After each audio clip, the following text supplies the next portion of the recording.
One thing I don't like about heavy equipment is it's all weather dependent. When you really look at it, like this week, for instance, it rained.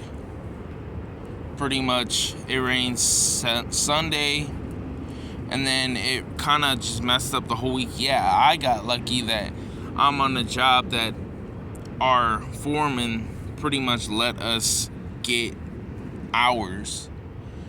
But like today I missed. If I was on my brother's job, I would have gotten no hours because none of them worked.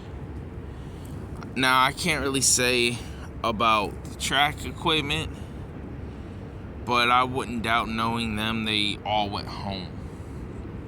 But that's what I'm saying, is that, like, unlike Florida, I've heard Florida, they actually pretty much work no matter what the weather is, whether it rains, whether it sleets, snows, even though it doesn't snow down there or sleets, but you get what I'm saying.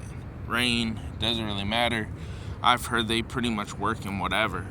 And then whenever you look at the northern states, they pretty much get like multiple months off. They only work like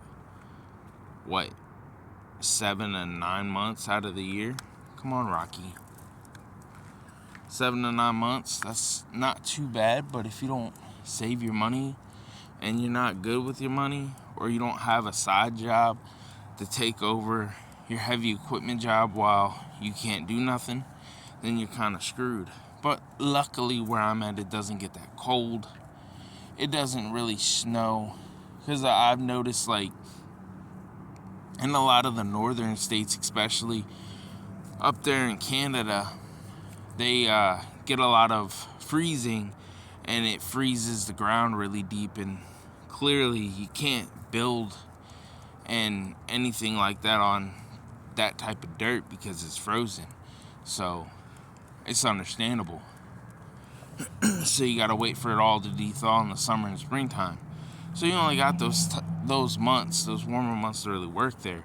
Here, where I'm at, the lowest it really gets is 30.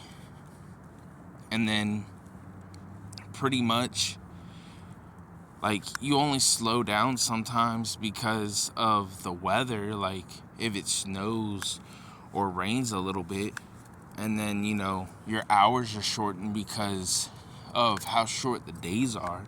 Because if you look at it, it gets dark around 4:35.